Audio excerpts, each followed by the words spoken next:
হচ্ছে মদিনা শরীফের বাইরের দৃশ্য, এগুলো হচ্ছে ছাতা, আর এদিকে হচ্ছে প্রবেশ এবং ভিতরের গেট।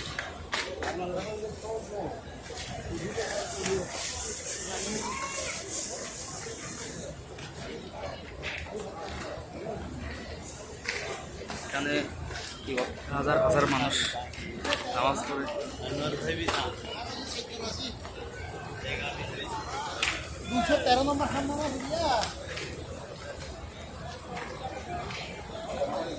অনেক বিশাল একটা নামাজ পড়ার জায়গা। এটা হচ্ছে মদিনা শরীফের মাঠ।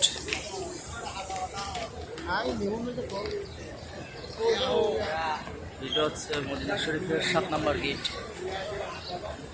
আমরা 7 নম্বর গেটে আছি।